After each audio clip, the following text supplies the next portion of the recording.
163 Radnor Street, Manchester, doesn't exist anymore, and these two horses certainly don't answer to the names of Lily and Olga Barton. And if Harry Porter is alive and well, he's not in this Balham funeral parlour.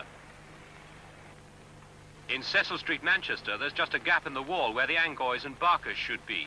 A couple of peculiar coincidences surround the Barkers, the Angoys, the Bartons, and Mr. Harry Porter. First, they're all registered to vote in a general election next Monday. And second, none of them seem to exist. Tonight, Weldon Action sets out on the trail of the vanishing voters.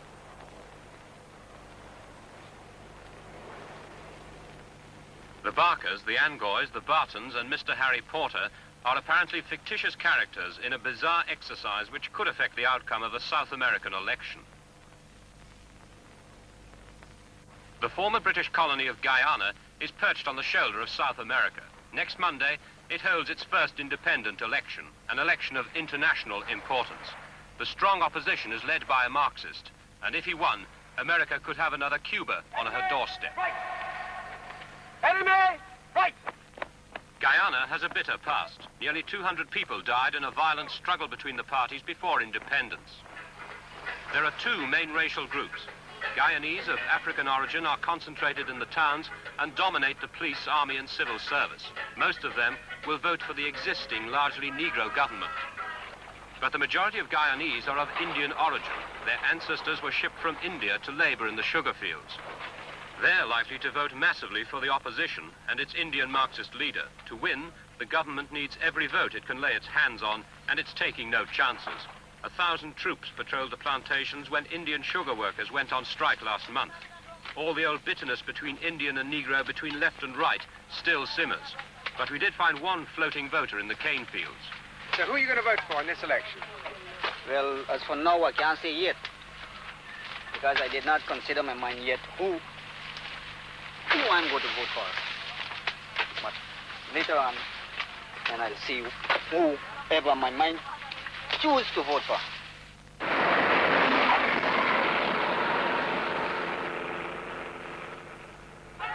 Forbes Burnham has been Prime Minister of Guyana since 1964. He leads the ruling People's National Congress Party. No, you can't vote PPP because you can't vote for terrorism that I talked about yesterday. You can't vote for UF because there's a little boy in a big bar race. And it's class march running in a class race. Therefore, you got to vote for the People's National Congress. Thank you, comrades. I really got to go now. I have to go left. Don't go away now. Udo, I hope the price you sold away. But I got to go up this year. But the receptions are less enthusiastic when the Prime Minister is not among his own people. Now, one last strike. Hip, hip, hip. All right, you find your best. And therefore, you will get the holiday tomorrow. Thank you very much. Marxist Chetty Jagan leads the People's Progressive Party. He was once premier, but agents of the American CIA secretly financed a general strike to bring him down. Comrades, this is no time for us to be divided. Guyana, unfortunately, has too many races and too many religions, which is a hunting ground for the sharks. But there are only two classes: the exploiters and the exploited, the capitalists and the workers. Big businessman Peter Degar is leader of the third party, the right-wing United Force. 2 months ago, he broke his party's coalition with Burnham. Now, he campaigns among the Amerindians of the interior. This time, I would not join any coalition except on these terms, and these terms are that the land question be settled before, that the rights of the Amerindians to their lands be granted. I think communism can be defeated fairly in Guyana, as it has been in the past, and I'm all for a fair, honest election, and we're not getting it, and it augurs very ill for the future. I think we had a bill called a Representation of the People's Bill, which had better been called a bill to rig the elections in favor of the ruling party. Georgetown, capital of Guyana. This is the center where the government compiled the disputed registers of voters. 300,000 people in Guyana have now been photographed, registered, and deemed eligible to vote by this office. And despite opposition protests, the office has also registered 67,000 voters outside Guyana for the first time. These overseas voters don't have to be photographed. They make up no less than 1/6 of the total electorate. The office staff are overwhelmingly drawn from the pro-government Negro bloc. We asked Chief Elections Officer Reg Butler why. It is a normal thing. It happened with the last government when they were preparing the registers. They have to see to that they put the persons in to look after their own interests. I mean, they wouldn't like to know that they put in anybody who would embarrass them anyway. But this is a normal thing, that they do appoint persons who they can trust and can carry out their functions. Lancelot Ferreira is Commissioner of Registration. His office approved the overseas list. How many did you find about in London? About 38,000. And outside London? The remaining 7,000. Weldon Action did its own arithmetic. Mr. Ferreira's final lists name 43,423 Guyanese voters in Britain. We checked British census and immigration statistics, but could not find many more than 20,000. There are certainly not 43,423 Guyanese voters. I asked to see a number registration cards of cases which looked odd to me in looking over the revised voters list for overseas. And in examining the cards that I asked for, it was very clear. There was no doubt that these were forged cards. Janet Jagan is the wife of the opposition leader Chetty Jagan and secretary of his party. A William Hockley and a Florence Hockley living at one address, and then a William Hockley and a Florence Hockley at another address, all four having separate registration numbers and each entitled to a ballot. I found that all four, when you examine them together, bore similar signatures. So, in fact, the four were manufactured. Back in London, we checked both the Hockley addresses listed. No, never heard of William Hockley or Florence Hockley. My family's lived here for 15 years. No. They don't live here? No. How long have you been living here? About a year and 6 months. About a year and 6 months? Uh-huh. Okay. What's your name? What's your name? Mrs. Backus. Mrs. Backus. I see. You're quite sure they don't live here? Do you know of anyone of that name living near here? No. They don't live next door? Intrigued by the inconsistencies in the overseas voting list, Weldon Action set out to test its accuracy. 24 researchers checked a random sample of 550 listed addresses of voters in London. The result was startling. No. How long have you lived here yourself? Over 25 years. No, we haven't got any Mr. Dalton here. Never. Never heard of him. How long have you been here? I live here 10 years now. Are you absolutely sure that the number of Guyanese living in Great Britain is correct? The figure you have given is correct? I feel the figure is correct. You're 100% sure about this? Well, I feel it's correct because there are quite a lot of Guyanese who are living here from a very long way back. No, Mr. John Collins has never lived here. I've lived here for 30 years. I've never heard of him. No, not as far as I know. Because we've lived here 9 years and nobody by that name has ever lived here. But you still are 100% sure that the figures on the foreign lists are correct? Yes. You have no doubt at all? I have no doubt at all. I see. I've got on my list a Barbara Curtis, who gives this address as her address. I've never heard of a woman of that name. How long have you been here? About 15 years. Anyone live upstairs? No, nobody. James Battery? Bentley. No, I never heard of him. I see. How long have you been living here? 15 years now. Are you sure? James Bentley? Don't know the name at all. I see. I've got a fellow here from Ceylon. Do you think that any of your agents registered anyone at all without their actually producing a passport? I cannot say that for certain because I'm not living abroad, but I will feel that they will carry the instructions as I have given them in the correct manner. In fact, nearly half the 550 addresses we visited had never heard of the Guyanese voters who should have been there. And our researchers found even more extraordinary examples. In London's East End, voters Yearwood, Howard and Ned should have been living at 16, 20 and 22 Rendlesham Road. Demolition began here a year ago and a school is being built on the site. 14 Homer Road, 15 and 16. More voters should live here, but the three houses were council padlocked 2 years ago. Examples like this cropped up all over London. Using the A to Z street guide, we set off for South London to find 15 Vant Road, Tooting. We found numbers 19 and 17, but there was an old established builder's yard where number 15 and Miss Gladys Cooper should have been. We checked the correctness of the addresses to ensure that if an address is being given, it actually exists. That's the reason for checking the A to Z.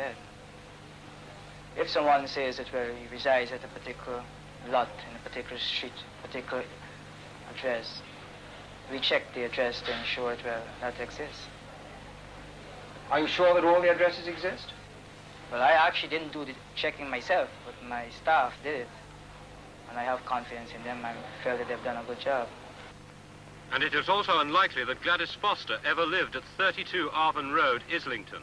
The houses here made way for the railway in 1874. You feel there are absolutely no flaws? Where I'm concerned, there's none. There are no flaws at all. Because everything is done in accordance with a regulation, or in accordance with an act, or legislation, which was passed by the House of Assembly, with both sides present. And so long as it is passed, I'm just merely carrying out the functions or the requirements of that particular legislation, which was discussed by the government. The conclusions of our London survey were emphatic. Most of the overseas voters on the Guyanese electoral list were not at the addresses given. 75 of the houses were derelict or non-existent. In fact, of the 550 names we checked in London, little more than 100 were genuine Guyanese voters. For conclusive proof, we sent out researchers in Manchester. They soon found the proof we needed. Cecil Street, Manchester. Here, there should be 60 Guyanese voters. We looked very hard, but we couldn't find a single one.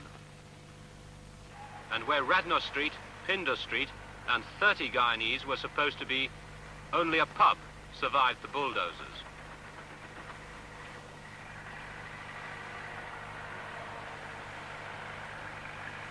In Manchester, we checked 350 addresses, one house in every 6 listed. 50%, a full half of these houses didn't even exist. We found only one genuine voter for every 20 listed. Our total survey in London and Manchester proves beyond doubt that the list of overseas voters in the Guyana election is a massive fabrication. When the British left Guyana in 1966, a special election commission was set up to supervise voting and guard against corruption. But in recent months, the Burnham government has whittled away the commission's power. Although the 3 major parties each appoint a member, the chairman also has a vote, and the election commission is now deadlocked. The chairman, Sir Donald Jackson, is a former High Court judge. It is not for me to inquire, and in point of fact, I do not go about looking for faults. I try to find out the best in everyone so that I may improve my own imperfections. Well, I would start out by presuming that they are correct. And if information comes to me, which I am sure about, that there is something wrong, and it has been proved to me, then I will say, oh, I'm so very sorry that this is so. I never expected this. But I don't start out by presuming that a person would perform his act without impartiality or without good judgment. I don't assume that at all. Otherwise, one would get to wrong conclusions. With this government, the poor class of people get poorer, and the rich class of people get richer. In the rice fields around Georgetown, the Indian peasants are frustrated and angry. Hard look, very hard. Look, all these walking in the mud, and we haven't seen anything at all. Some of us hardly getting food. A lot of people suffering bad. Walking from 7 to 7 in the mud, day and night. In the peasant villages, Cherry Jagan's orators are whipping up indignation. That insofar as people overseas are going to have a preponderating voice. With this government, the poor class of people get poorer, and the rich class of people get richer. In the rice fields around Georgetown, the Indian peasants are frustrated and angry. Hard look, very hard. Look, all these walking in the mud, and we haven't seen anything at all. Some of us hardly getting food. A lot of people suffering bad. Walking from 7 to 7 in the mud, day and night. In the peasant villages, Chetty Jagan's orators are whipping up indignation. That insofar as people overseas are going to have a preponderating voice in the choice of candidates at the next election, the people of Guyana must be fighting for the electoral suffrage all over again. We must call upon freedom-loving people everywhere to protest. We must call upon the International Commission of Jurists to send back a commission to Guyana to investigate what is going on here and to witness the trials which are now going to take place on the 2 writs which have been filed. We must appeal to the world through world.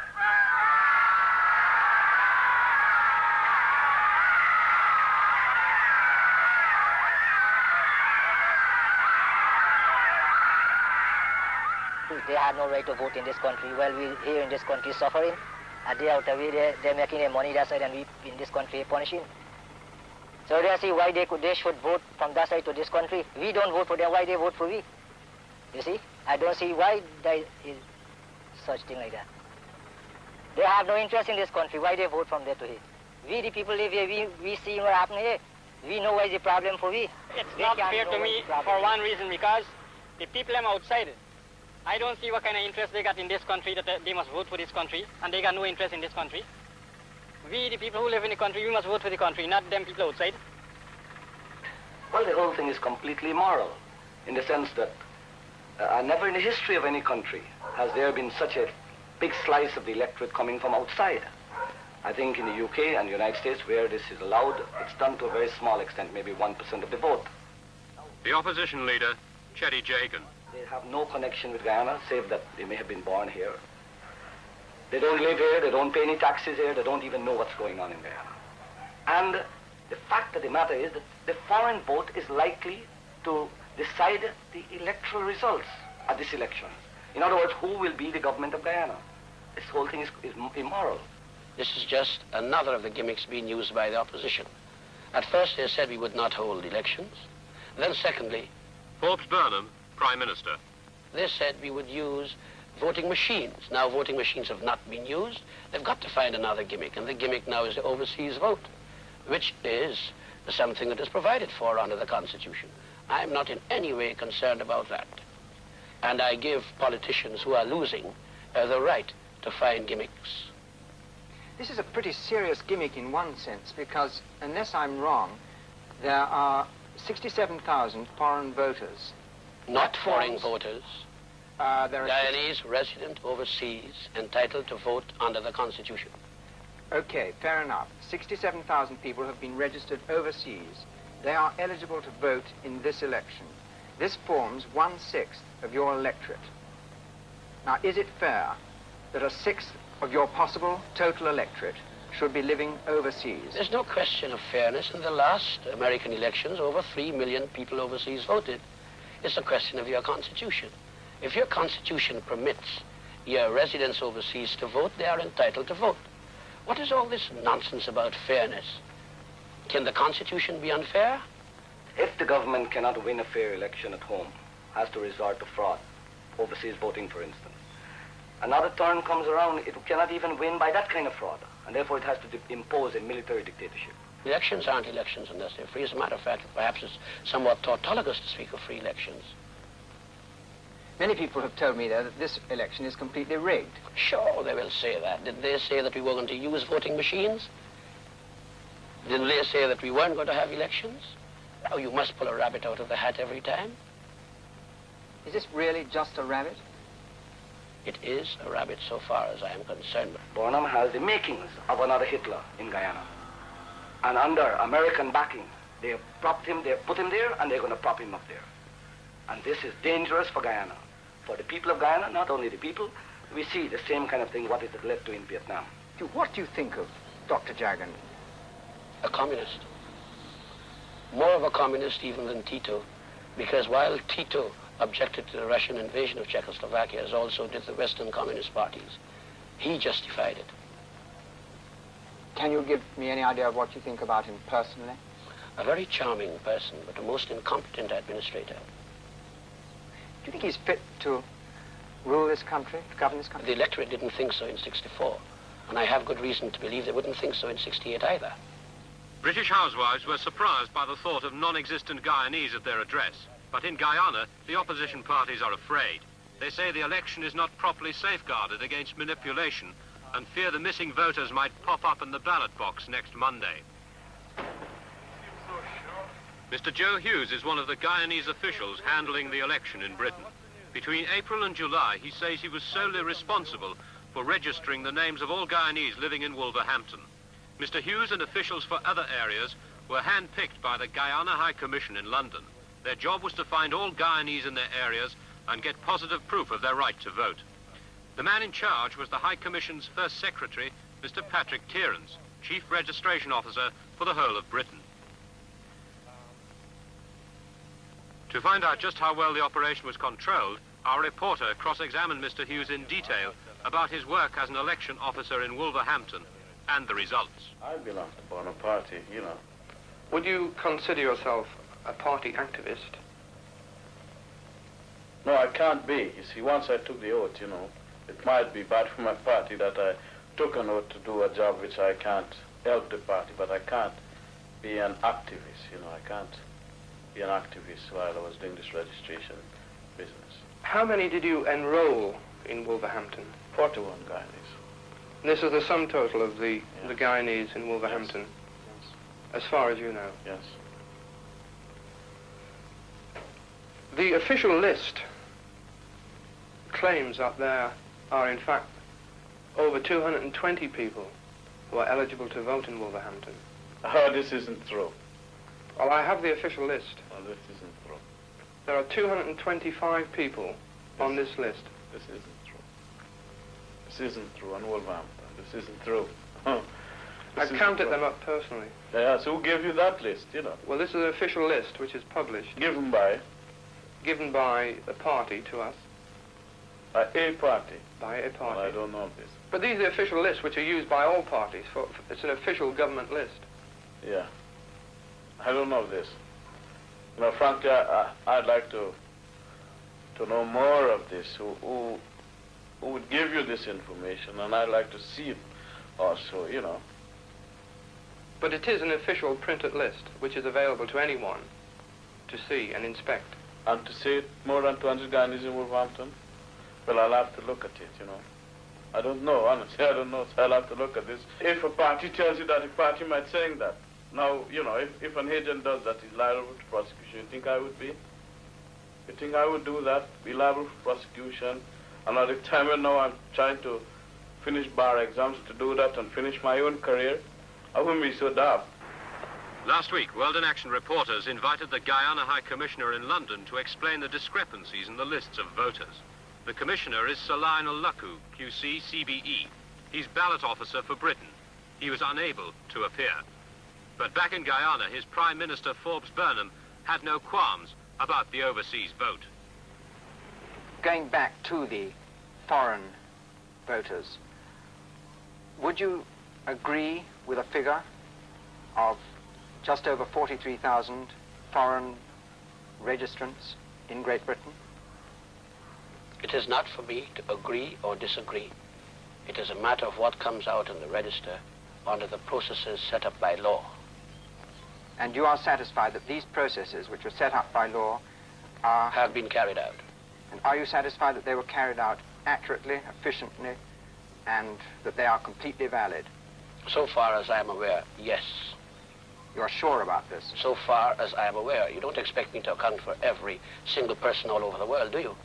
Are you 100% satisfied that the electoral process, the setting up of the election, has been completely impartial?